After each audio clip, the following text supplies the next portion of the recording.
So Andy, again, thank you very much indeed for having accepted this invitation and the time and effort.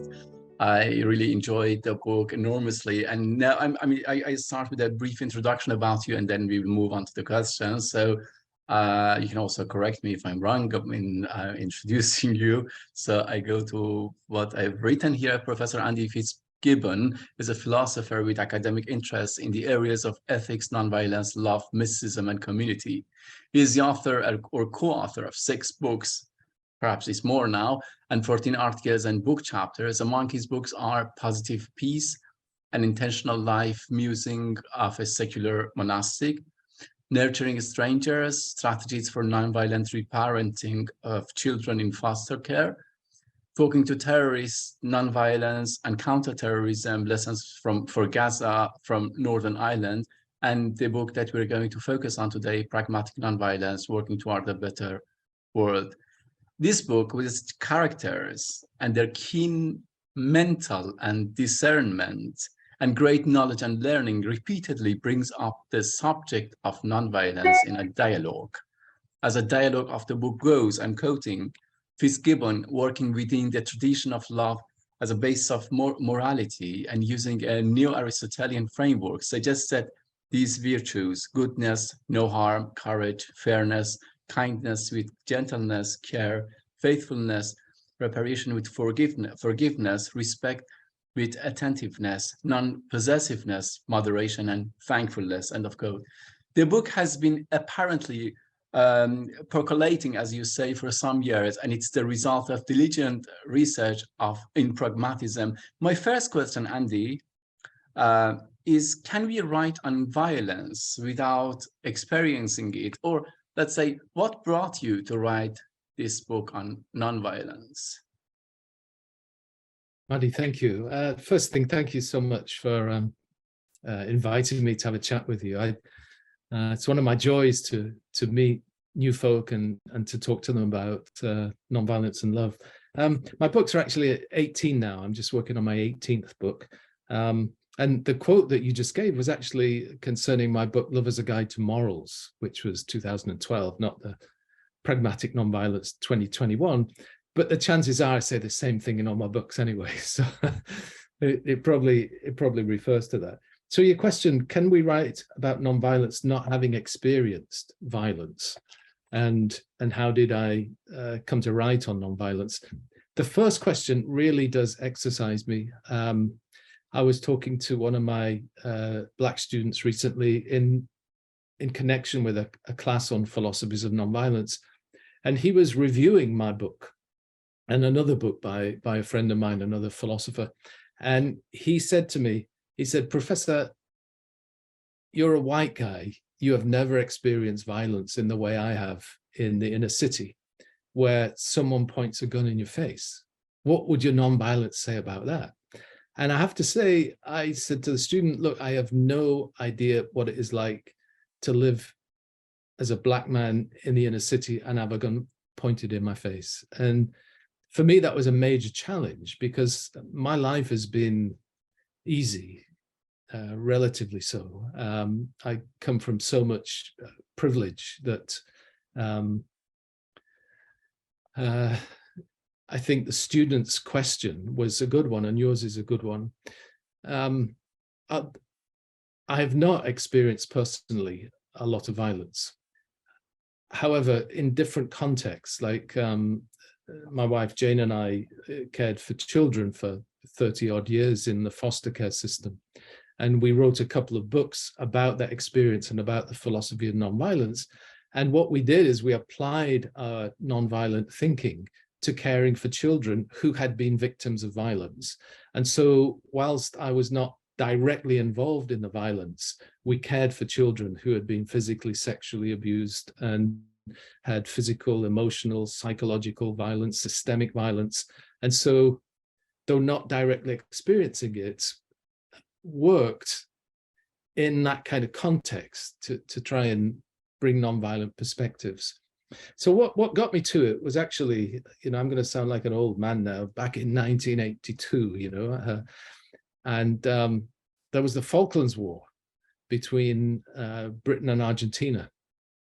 And At the time I was appalled. The whole of Britain, it seemed, was jingoistic and you know, Margaret Thatcher, let's go to war, Maggie, and all of that. And I found it abhorrent. And when the deaths started to come in, it really made me question my own commitments and my patriotism.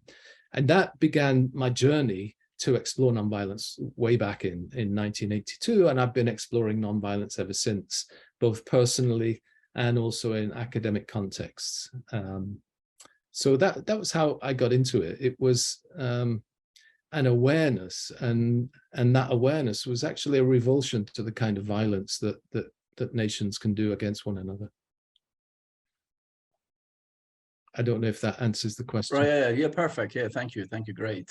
So like let's say the second question, and is, I mean, even generically, I think the book is sort of non-violent. You have this genre of drama, people talk, you know, there is not just one voice being heard, and I really admire even in its form. But human violence in its form, in all its forms, let's say physical, psychological, and systemic cultural, is perhaps the greatest obstacle to well-being, as you say, in personal and community life. In the book Pragmatic Nonviolence, which is written in a dialogue form, you argue that nonviolence is the best hope for a better world, and you address this better world even tangentially. My question is, Andy, the reason for choosing a dialogue for writing this book can also, I mean, it's also interesting for me if you can somehow elaborate on that. Why did you choose dialogue? Like this Socratic method of talking about nonviolence, let's say. Yeah, I mean, it has that long philosophical tradition. And when we write in philosophy, it's often in long, convoluted sentences, which are, that could be broken down more clearly into a conversation, in the way that obviously Plato did in the Socratic dialogues. And so I experimented with it in 2012 when I wrote my book on love. And it was the book of all the books I've written, was the one that undergraduate students would say to me, Professor, I understand the arguments now. And they understood the arguments because it was written, I hope, realistically between colleagues, trying to tease out the complications and difficulties of any kind of philosophical argument. And so I returned to that, although I'd written, I think, 5 books in between. I returned to the dialogue format for Pragmatic Nonviolence, because again, I wanted this one to be a book understandable by undergraduates and also by a general public, rather than writing specifically for philosophers. And so for that reason, some of the niceties and complications and the references to scholarship I include in footnotes rather than in the dialogue, so that you can read the book on 2 different levels. You can just read the dialogue, which is hopefully a nice conversation between colleagues talking about violence and non-violence, or you could read it at the level of, let's go below the surface, let's see where Fitz Gibbon gets his arguments from, which philosophers are saying this kind of thing.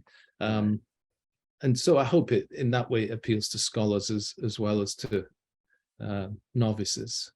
Right, great. Yeah, I do think so. Actually, so let's deal with the pragmatic nonviolence itself. I mean, your protagonist Jack believes that, I'm quoting him, besides natural disasters, human violence has always been the greatest threat to a better world, and that pragmatic nonviolence is the best hope for the well-being of people, animals, and the planet, end of quote. So what is this pragmatic nonviolence, and how do you make it stand different from the mainly, let's say, religious or non-religious pacifism, especially because he says, Jack says in afterwards, I'm again quoting, I do not argue for an absolute pacifism, but rather suggest that a better world is one where policies and practices are based on a bias towards non-violence and against violence. Yeah, another good question, Maddy. I think I should start by defining nonviolence in the way I use it in the book. And nonviolence is, I say, is a practice that whenever possible seeks the well-being of the other by refraining from violence and acting according to loving kindness. And within that definition, I think some key elements of the way I work nonviolence out. First is that nonviolence is a practice. So that ties in directly to the notion of pragmatic, that it's not merely a theoretical framework for thinking about things, but nonviolence is something you actually do. And for me, nonviolence is what a colleague, Barry Gann, calls comprehensive nonviolence, which means it's nonviolence just as opposition to war and violence, civic violence, but is also dealing with your own issues, your own inner violence to become a nonviolent person, so that nonviolence shapes the whole of life. But it's a practice that whenever possible, and I recognize that it's not always possible to be nonviolent. We human beings have a footprint, and depending on how broad you define violence, we do violence every day to the planet, and we do violence every day to one another in different serious and less serious ways, but we can't seem to escape it.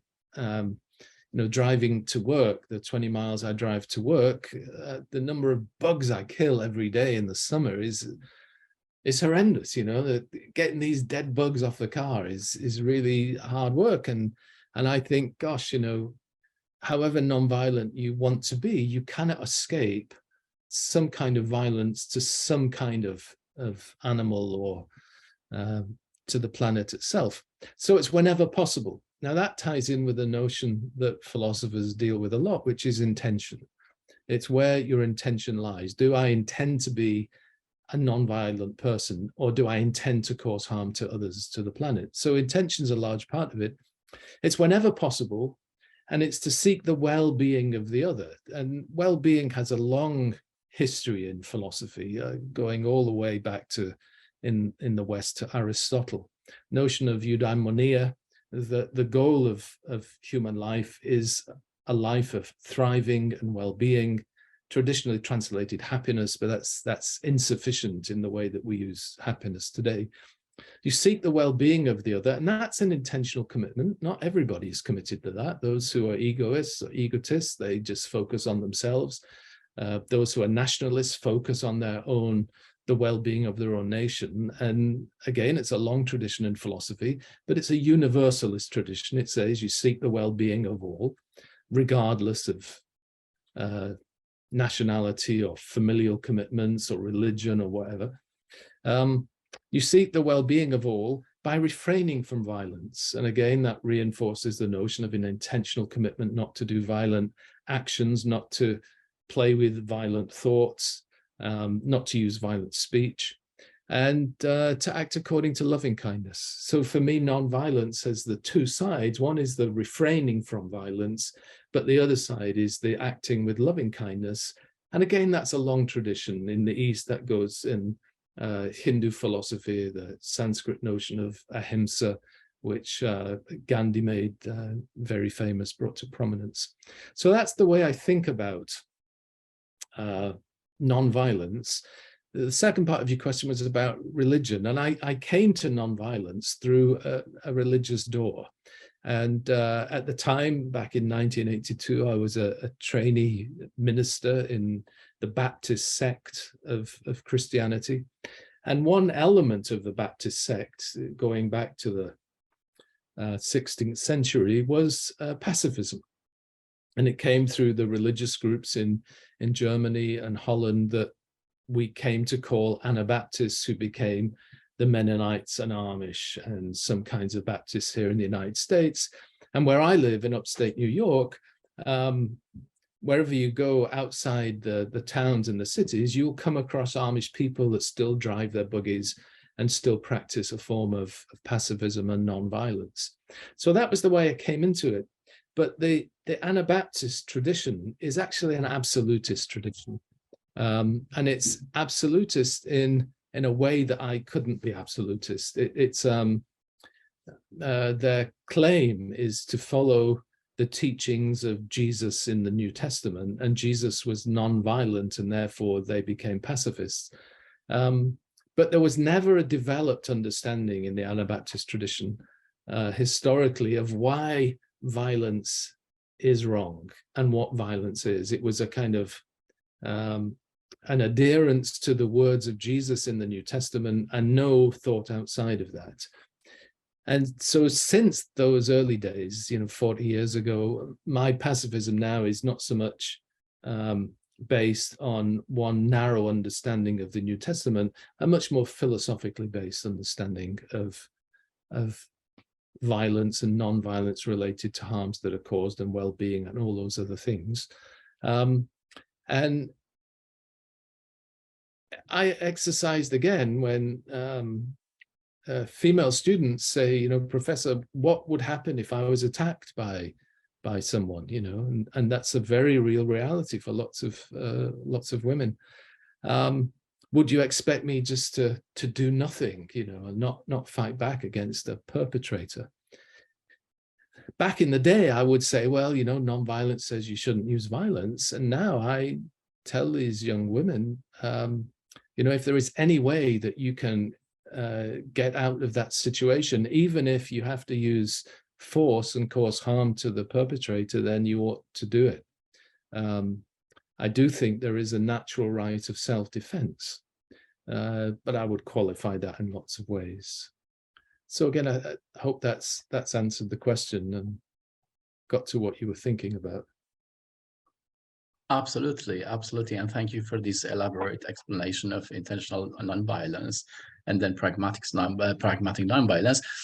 Yet, Andy, a part of, just a bit further, the character makes a distinction between three kinds of violence. And I would be thankful, just like if you just elaborate on that, like I just read this short quote to try to make sense of it. I'm going to make a distinction between primary, secondary, and tertiary violence. End of quote. What are they, and what is the, let's say, the non-violence gesture against them? Yes, yeah. Sorry for such broad question. I know that you've devoted a book on that. That's fine. Philosophers have always analyzed things and divided things and categorized things to try and make sense, to give some kind of understanding. It's not always ideal. And if we try to draw too firm a wedge between different categories, then we kind of ruin our understanding. When I think of primary violence, what I'm thinking of is that which we would, I suppose, traditionally call violence, which is physical violence. So it's violence which is causing harm to someone using physical means, the smack, the hit, the knife, the bomb, the sword, all of those different ways of causing harm to someone. It gets a bit tricky because of the notion of intention again.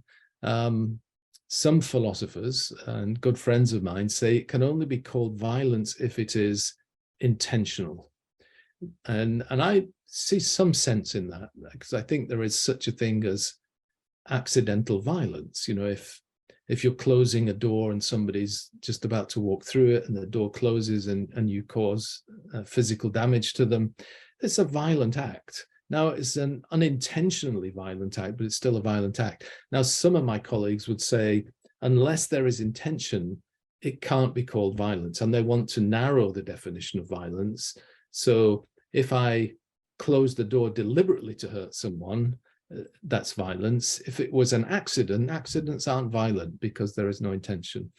But leaving to one side the notion of intention or non-intention, primary violence would be the physical violence.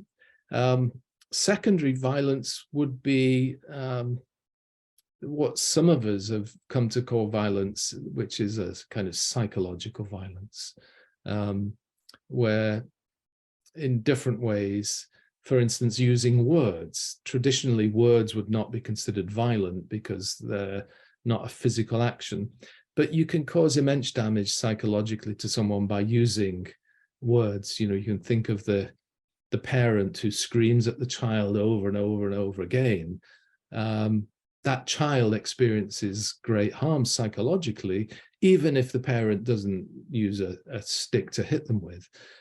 So that would be secondary violence. And I'm fairly sure in my own mind that both primary and secondary violence really are violence. Tertiary violence would be what we sometimes call systemic violence, where harm is caused to people through systems. For instance, I said we cared for lots of kids in foster care system.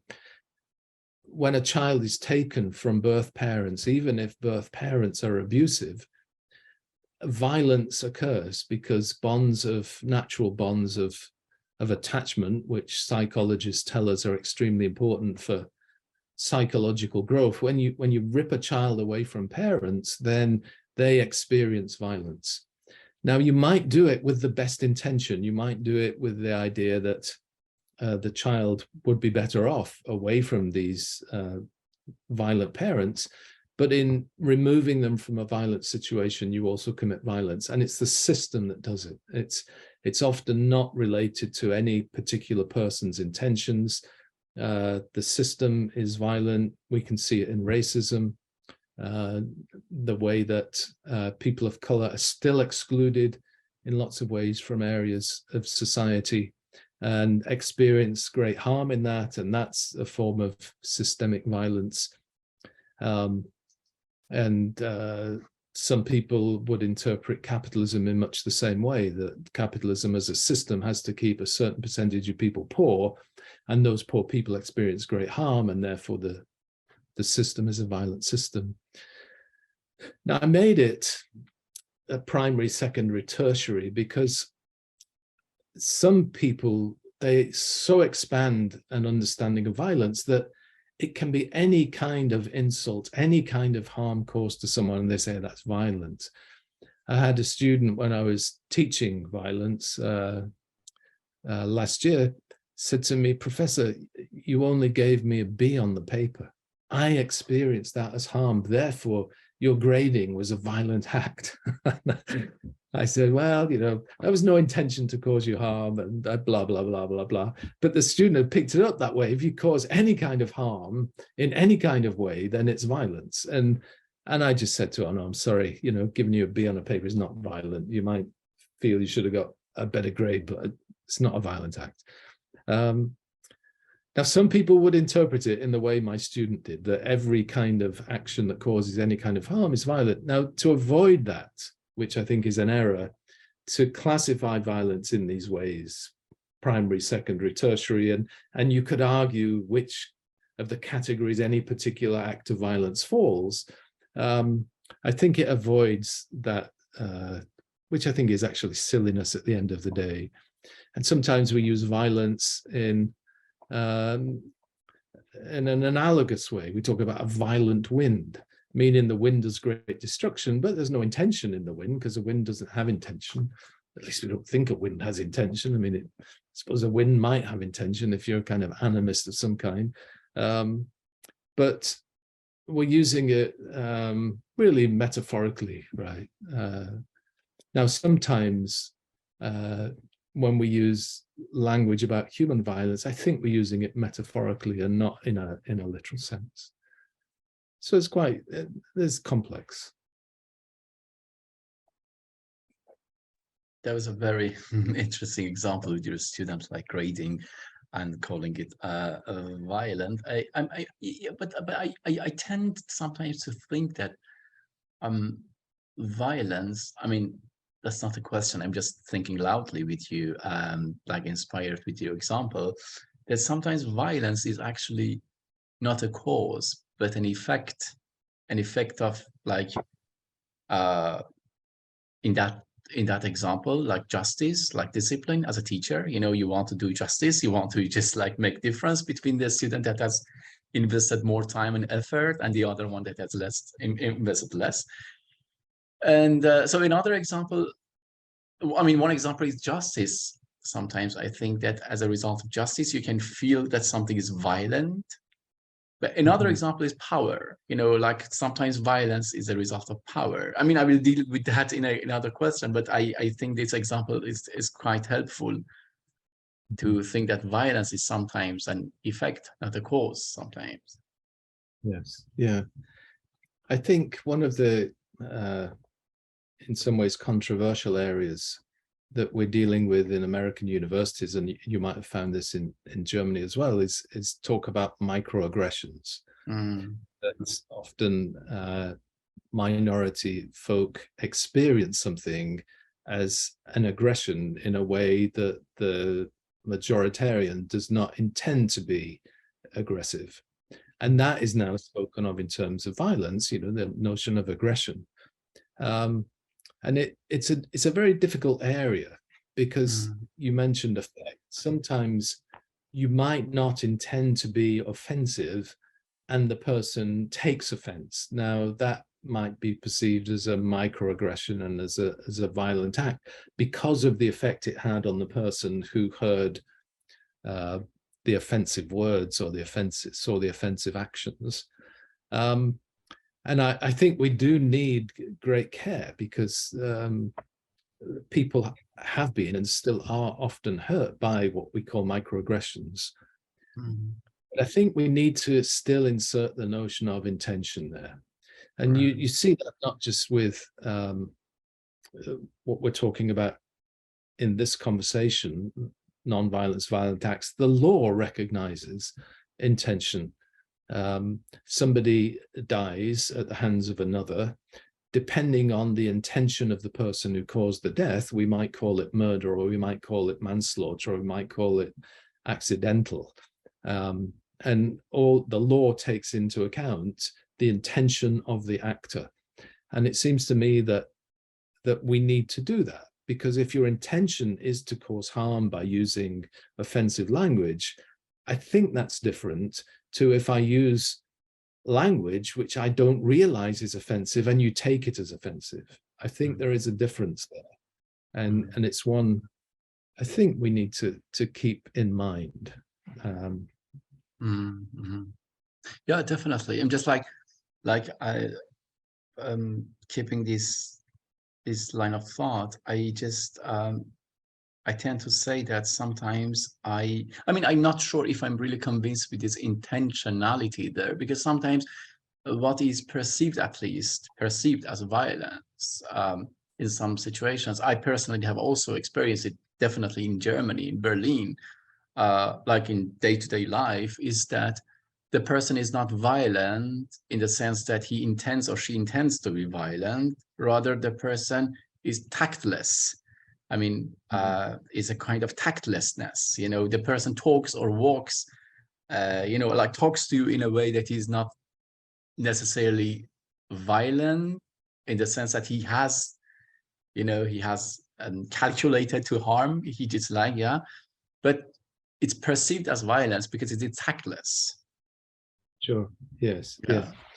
Yeah. I think that's true, and has been true for women for as long as human history, right? That we have that phrase in the States. I don't know if you use it in Europe, mansplaining. Do you use that phrase?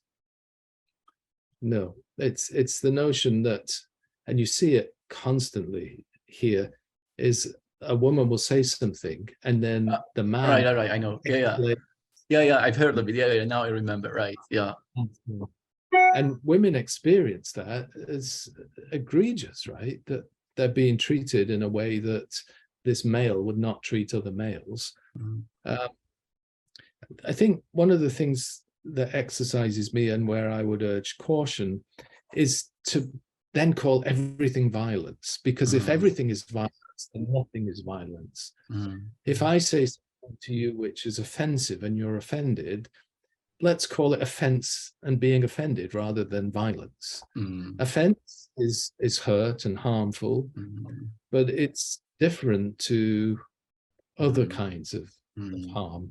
And unless we maintain distinctions, then I think we will lose understanding. Definitely. And I think it's why some of my colleagues say that for an action to be violent, it has to be intentional. And of goes back to the German philosopher Immanuel Kant, who conceived moral actions as those which are performed with a good will. And if you perform an action with a good will, then it's moral, regardless of the outcome. And some of my colleagues go that kind of Kantian way. I don't go all that way, but I do think that the point is we need to be careful with language. Right, definitely. Sure. And next question, Andy, is Jack says, I'm quoting Jack, I have often pondered Michael Nagler's differentiation between what works and what works. What works is what works in the long run to achieve your goals.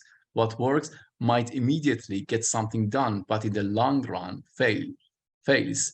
I didn't fully capture it. I would be thankful if you just, like, I mean, interestingly, one of his books has been recently translated into Farsi, into Persian. Yeah, so I would be thankful if you can just like explain these different ways of working. Right. Yeah. Michael Nagler is a wonderful philosopher and a wonderful person. He actually he lives his philosophy, you know. So he doesn't just talk the theory. He actually does this stuff. Just for those that are watching this video, we'll put quotes in, as because the works and works, the two words, one has quotes, one doesn't. So when Michael says what works with no quotes, he means really works, and what works in quotes, it doesn't really work. And what he means by that is, if, for instance, you use violence against the child, your child is playing up and they're not doing what they're told, and the parent says, look, will you stop doing this? You know, you're making me annoyed, and the kid carries on, well, I'm going to count to 3, you know, and you'll get what 4, and the kid still plays up, and the parent goes 1, 2. They don't want to say 3 because they don't know what to do after 3, but they say 3, and the kid's still playing up, and wham, they smack it, right? Now that might work in the short term, right? The child stops their difficult behavior. But it doesn't work, without quotes, in the long run, because what you're teaching the child through the use of violence, spanking, is that if you have a difficulty, the way to resolve your difficulty is to use violence and cause pain to somebody else. And that will solve your problems. And that's not just the case for parents with children. And Europe is more advanced than the United States. Here, something like 75% of adult males think a child needs a good spanking. It's slightly less for females, in the 60s. And still we have 19 states in the United States that allow corporal punishment of children in public schools. And the corporal punishment is with a stick, a paddle, where they beat children, and 250,000 children, different children, are beaten every year in public schools in the United States. It's outrageous. In the long term, it doesn't work. The data on spanking and corporal punishment is fairly extensive, and children who are severely beaten in childhood often develop all kinds of psychological traumas later in life, attaching and violence and drug abuse and all kinds of things. It's not saying that every child who's spanked will become, you know, a murderer, but the data demonstrate that in a population of children who are spanked versus a population who are not spanked, you'll see more mental health diagnoses and more aberrant behavior in adulthood. So in Nagler's terms, it might work in the short term, with quotes, work, in that you punish a child and you immediately stop bad behavior. In the long term, it doesn't work. So that's the way Michael Nagler makes a distinction between what works and what doesn't work. If we apply it in larger ways, if we kind of magnify that from the parent child or the school teacher child to nations, let's take, for instance, the American war in Afghanistan. We have September the 11th. We saw terrible things at the hands of terrorists, and a response, and I think it was a knee-jerk response. People wanted something to happen, so the United States invades Afghanistan. In some respects, the easiest country in the world to invade because of its infrastructure. And then there is a long drawn-out war, which only ended when Biden became president. Did it work? The immediate work was it mollified the population in the United States. It showed the United States to be strong, and toppled the Taliban. It worked. The violence worked. In the long term, it did not work. You probably saw, as I did yesterday, that the Taliban, who are now back in control in Afghanistan, have forbidden girls and women education. Did America's violence work? I'm going to say, no, it didn't work. In Michael Nagler's sense, in the long term, it did not work. The jury's out on Russia and Ukraine at the moment. As a pacifist, I have grave doubts that we are going to see something long-term that works. We're seeing a country devastated, its infrastructure destroyed, and the lesson to people around the world is violence works, and I don't think violence does work. Right. Great. So I do have another quote. Mainly my quotes are from Jack. That I'm quoting him, but I want to emphasize again from my understanding that nonviolence is a practice, not merely a theory, end of quote. I mean, talking about Michael Nagler is quite relevant. Jack says later, when I speak of nonviolence, I'm speaking of something that is realistic, practical, and not merely idealistic. I make a distinction between nonviolence that is utopian, nonviolence that is dogmatic, and nonviolence that is pragmatic, end of quote. So what is dogmatic nonviolence, if not a form of violence? And I mean, just like vis-a-vis pragmatic nonviolence, what is dogmatic nonviolence? Okay. What I was thinking of there is the kind of nonviolence that got me through the door to pacifism, which is the absolute pacifism of religious sects. And there is no nuance, there is no discussion, there's no conversation about it. There is just an absolute dogmatic stance that violence is, that non-violence has to be the case, and that violence is always wrong. And I, as a philosopher, I just have a problem with those kind of dogmatic, absolutist comments.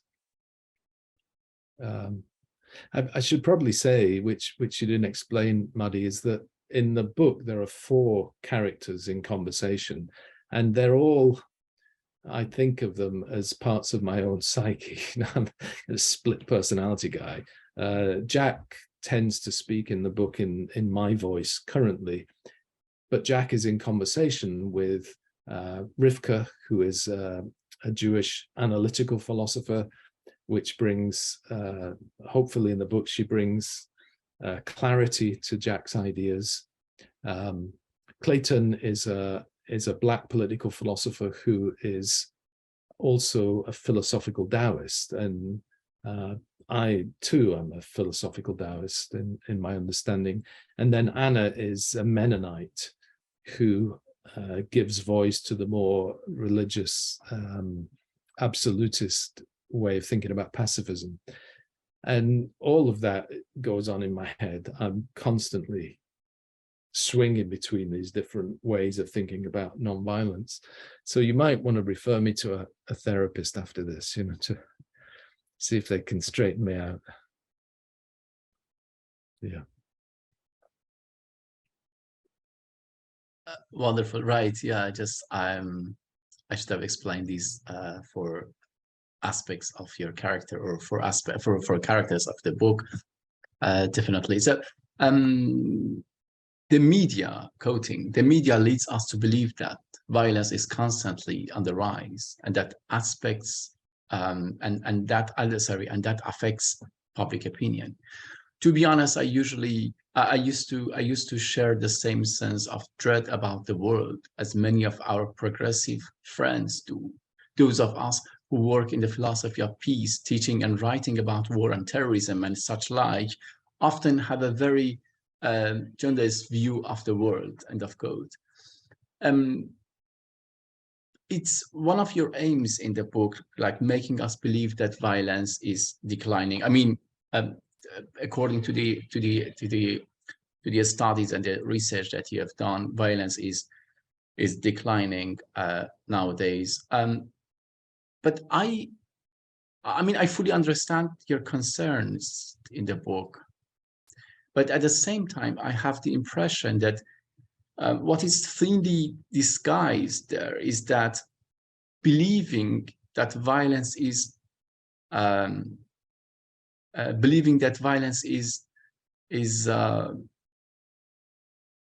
not declining or is not decreasing is quite equivalent to getting complacent to violence. Sure. Yeah. Yeah. I see that, Muddy.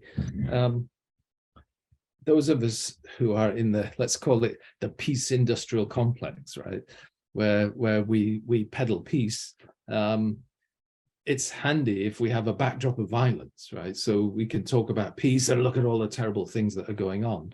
And when we are working in areas of peace, you said a jaundiced view. I think we do get that kind of view. When Jane and I were caring for children who had been victims of violence and abuse, it kind of clouded your view of all children and the violence behaviors that these kids exhibited from the violence they'd experienced. You began to think all children are little monsters, right? They all have been so badly treated that they end up doing the same things. And when we came across kids who were not victims of violence and doing just normal kid things, it was like, oh my goodness, kids still do normal things. You know, they are not all traumatized by violence. And the more you work in these areas, then you can have your vision narrowed just to the violence.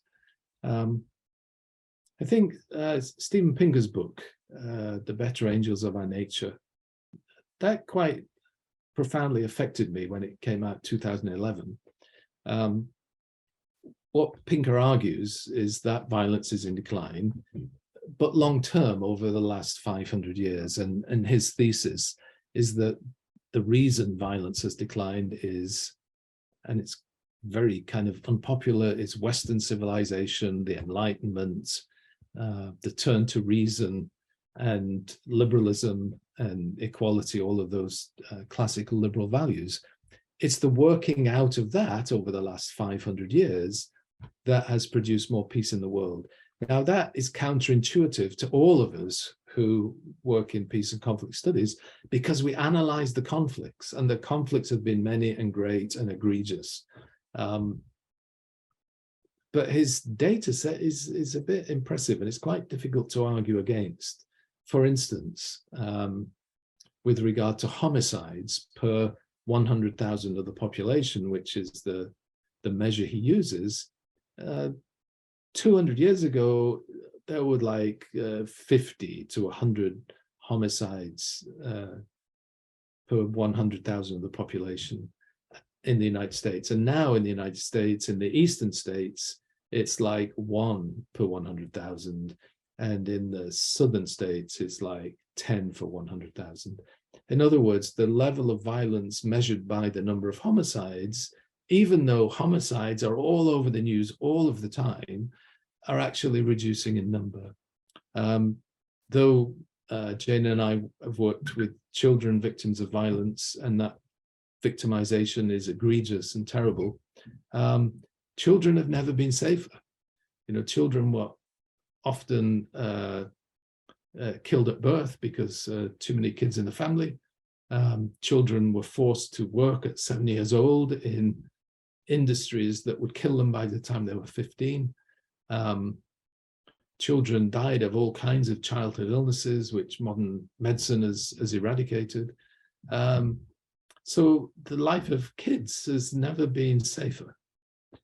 I kind of proviso on that with guns in American schools. I think that's a kind of strange outlier thing. But generally speaking, we are getting better. And that's why I'm actually a progressive. Progress actually happens. And I think over time we're getting better. One of Pinker's things was that we had 70 years in Europe without major wars. And you could complain about that. You could say, well, what about what happened in Yugoslavia at the end of the Soviet Union? And what about Northern Ireland, and the British and the Irish? But his point is that Germany and France have not been to war for over 70 years. And then we've got Russia invading Ukraine. And that spoils Pinker's "we've not had major war in Europe for 70 years. And I'm not sure what to do with that. We'll have to see what the outcome of that is. But I'm not a pessimist. I actually do have hope that humanity, we're getting better. Right. Well, I have another question about Pinker that I will ask later, but just like based on the fact that I've also read some people who has just criticized Pinker's idea based on the fact that he's not actually a historian, he's more a psychologist, and his ideas and his studies are not really based on like a meticulous study of history. But I will ask another question. I know that, I mean, I'm not really well immersed. I'm not well learned. I haven't read the book. So just I have one other question later about Pinker. But now the question is that another quote from the book is that it strikes me that for both Gandhi and King, it was a prior commitment to loving nonviolence in the whole of life that led to nonviolence as a political strategy. For them, loving nonviolence was both a means and an end. For King, nonviolent social change would lead to the beloved community, a community itself characterized by loving kindness and nonviolence. So nonviolence merely as a political strategy has no such end in view. Its end could be any kind of political change, end of quote. So I think that this idea of nonviolence is very much based on an understanding of love that I would be thankful if you can just elaborate on that a bit, because you also have written on love, and this nonviolence is so much dependent on that understanding of love, I guess. Yes, yeah. I think it's become common to talk about nonviolence merely as a political tool. So there have been a number of books written over the last decade with nonviolence in the title, and what they're talking about is social change or regime change. And one of the problems with that, and it works, nonviolence as a political strategy works. We know that from the work of Ackerman, Duval, and Gene Sharp and others who have analyzed it carefully, that nonviolence as a political tool actually does work in producing social change, regime change. But unless that nonviolence, is my understanding, unless that nonviolence is rooted in a larger vision of humanity, which for me is, using King's phrase, the beloved community, which is a community of inclusion and acceptance based on love, loving principles, loving kindness. And I think that was true for Gandhi as well. Unless you have that bigger picture, then your regime change will just produce a new regime that is much the same as the other. And, you know, at the risk of oversimplifying, I think the Arab Spring did that. Some of the changes were non-violent, some of them had elements of violence, but unless the outcome is a beloved community based on love and non-violence, then you swap one regime that oppresses for another regime that oppresses in different ways. And I think it's likely true that nonviolence in this larger comprehensive sense often has roots in some kind of spiritual tradition. It's certainly the case for King, certainly the case for Gandhi. And both King and Gandhi had, in their different ways, a spiritual rootedness that gave them this larger picture of beloved community of inclusion based on loving principles. And that, in my estimation, has been lost by a lot of nonviolent movements that don't have the bigger picture. I think it's why often protest movements that start as nonviolence turn to violence, because there's no rootedness in comprehensive nonviolence, in the way that Gandhi trained his satyagrahis in nonviolence as an inner discipline, and King did the same, in a slightly different way, that nonviolence is dealing with your own inner violence before you go out on the streets to do your protest nonviolently. If we miss that, I think the form of nonviolence, which is only a political tool, will ultimately fail. Back to Michael Nagler's what works and what works, right? Yeah. Fantastic. Very nice. So I think I have a couple of questions left. Hope you're not running out of time. Just like another another part from Jack is that if more people, organizations, small and great, and governments adopted pragmatic nonviolence as an intentionally normative way, we would likely see greater human and non-human flourishing. More people would have their rights respected and be enabled to achieve their capabilities. In sum, the world would be a better place. And then you say, thank you all for coming, especially as a warm volunteer invite us. So my question here, and of course, my question here is that, like, just because now you talked about, this dominance of this political understanding of solely political understanding of nonviolence. Now my question is that, then how to distinguish this sort of violence from a kind of, this pragmatic nonviolence from the violence that is purely diplomatic nonviolence? Yeah, well, I think diplomatic nonviolence is good, right? My cards on the table. My son is a US diplomat, works in the State Department, and he's involved in diplomatic nonviolence all the time. That's his job, and talking, conversations with opponents as a nonviolent strategy is really important. And that is what my son does, is a form of pragmatic nonviolence. Rather than sending in the US Marines, you send in people like my son to talk to people, and hopefully you get a solution, often through compromise, and there's no violence. That is really good. That's a part of pragmatic nonviolence, as is, for instance, trade. When you trade with a partner, then you're less likely to bomb your partner because your lives are intimately connected. Again, that's counterintuitive for those who oppose capitalism as part of the problem and not the solution. Capitalistic trade often stops nations fighting each other because they need each other. And we're seeing that played out in strange ways with the West and Russia at the moment, and embargoes on gas and all the rest of it. I'm not against political nonviolence. I think it's much better than violent attempts to overthrow regimes. I think I simply say that it's not sufficient, that unless you have this larger vision, then it's inadequate. The reason, just to kind of tangentially answer your question, the reason I speak about pragmatic nonviolence is because for years, whenever I talked about nonviolence, people said, it doesn't work. It's not practical. Violence is practical. And actually, what I try to do in the book is to say that that non-violence is extremely practical.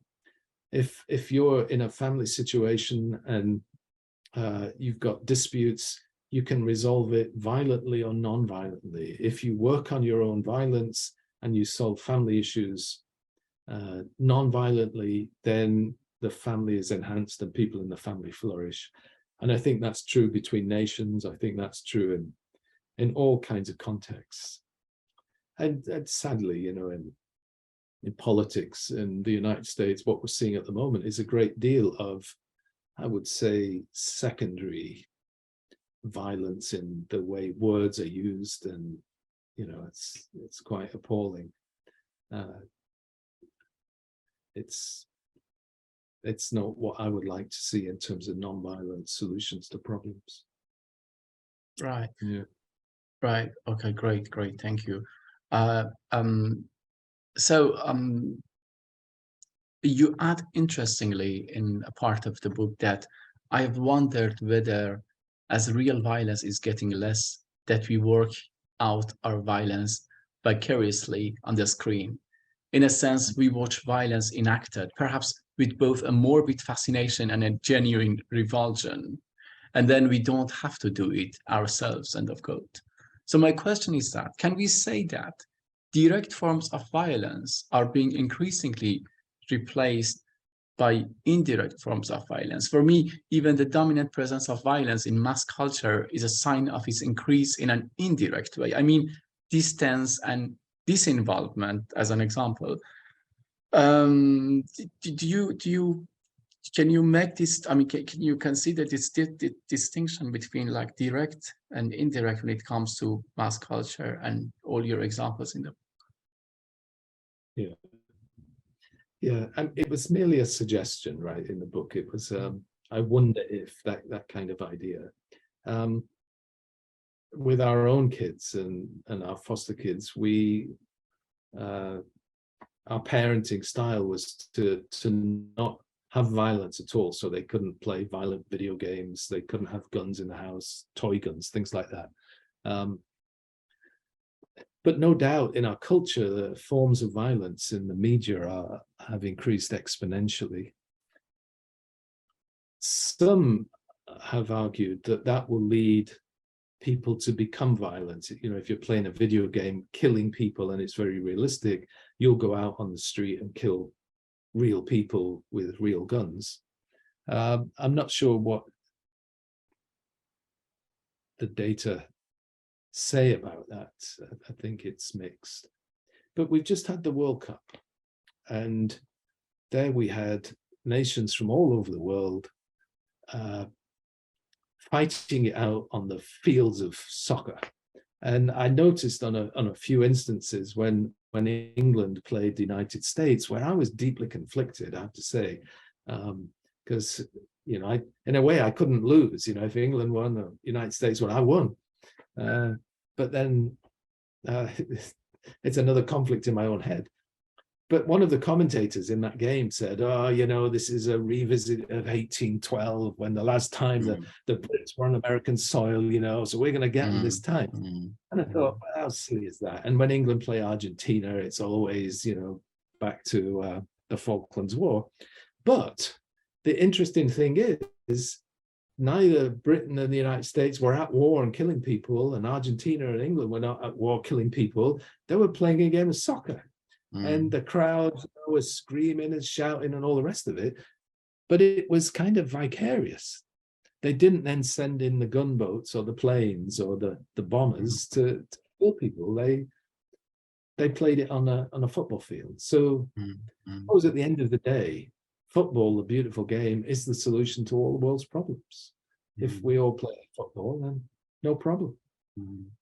Right. Of course, when England played Germany, it's the Second World War again. It's not physical, real violence. It's vicarious. Right. And that's got to be a good thing. You know, when in human history have all those nations of the world got together in one place and were more or less friendly and amicable, and you know, well done Argentina for winning. You know, they deserved it. Very pleased for Messi. Oh, wonderful. So my last question, Andy, is the question again about Pinker, and hopefully you can help me correct my violent understanding of Pinker. So it's a bit of a lengthier question. That is, I mean, I just really try to formulate what I had in mind. So Pinker's book advances a bold revisionist thesis, despite the relentless deluge of violent sensationalist stories in the pervasive electronic media of our day. Pinker proposes violence in the human world in nearly every form has in fact declined dramatically, simply what you said in better words.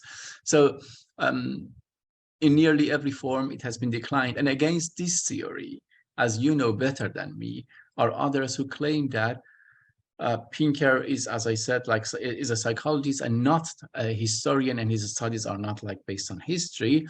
And a person like Warren Brown, I just read something from one of the books, argues that I quote, 13th century England as a whole was not significantly more violent than the EU or US around the turn of 21st century, end of quote. So I personally have no objection. As I said, I haven't even read his book. I have no objection to Pinker's thesis on surface. My only concern or problem is that the reason why we always see the past as more violent or believe in the decline thesis is a connection between power and violence. So let me explain it. That my thesis, if I can call it a thesis, is that power is a mechanism that can hide violence. In fact, even in my opinion, that is the definition of power. The lower the power, the more visible the violence. Now, if we accept this premise, my analysis is that the reason why we always see the past as more violent than the present is that we can only distance ourselves from power by hiding violence. As a result, I think that non-violence in any form, without taking the question of power into questions, ends up in dealing with symptoms of violence and not its grounds. Sorry for this complicated, and hopefully, I don't know if it was sensible, my thesis. Yeah, I mean, I'd like to explore that more with you. I'll confine my comments to Pinker.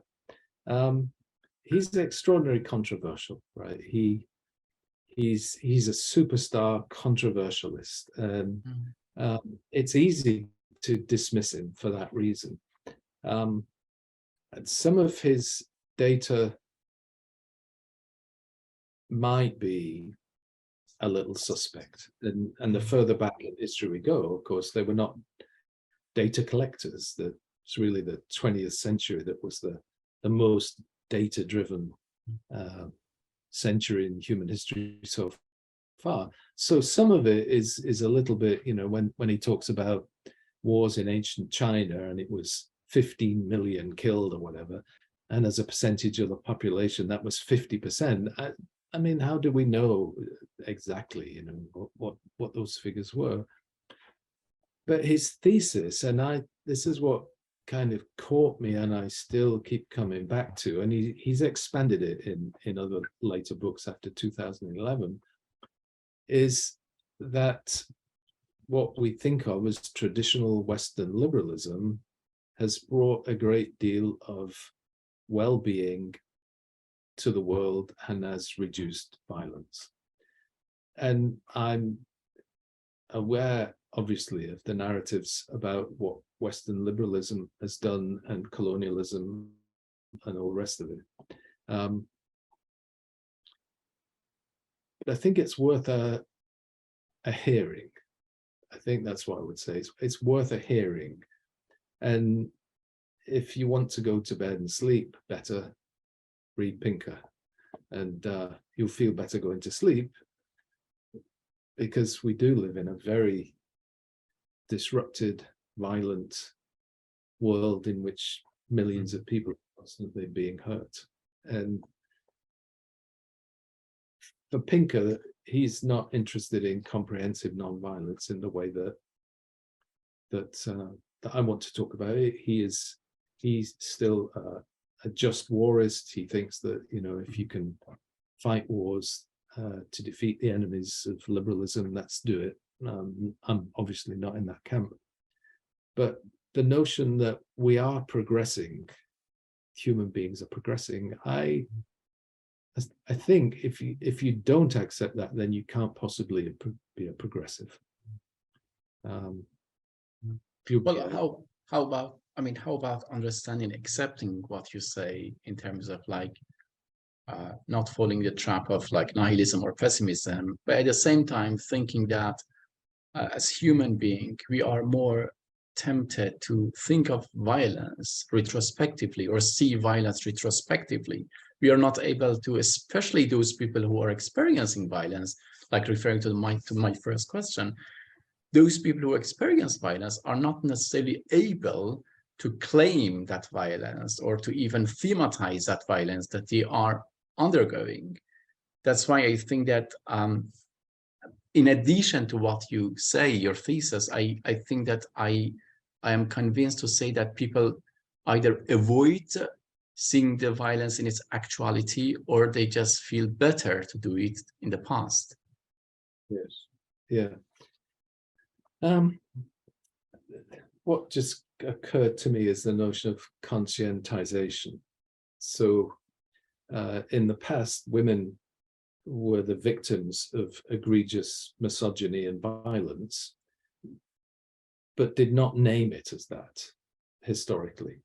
And it was only with the rise of feminism, first wave feminism, excellent, and then second wave feminism onwards, that more and more women were conscientized to the violence that they had suffered in society, in marriages, etc.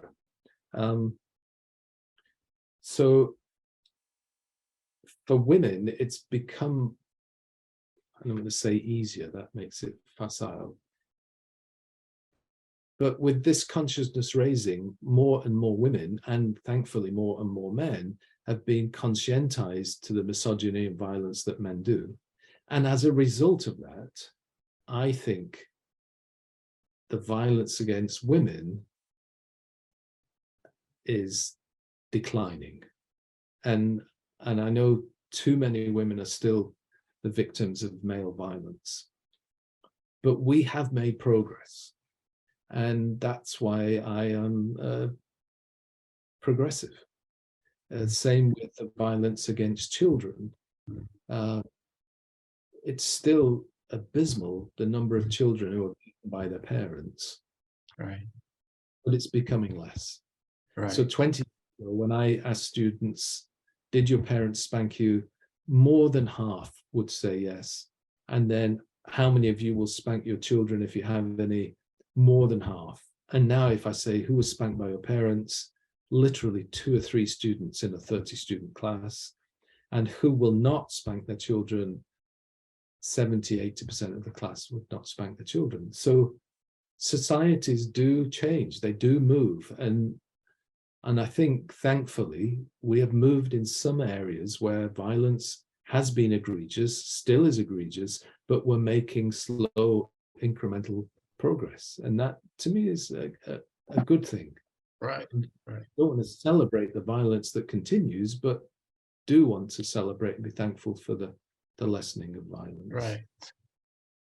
Great. Thank you very much indeed.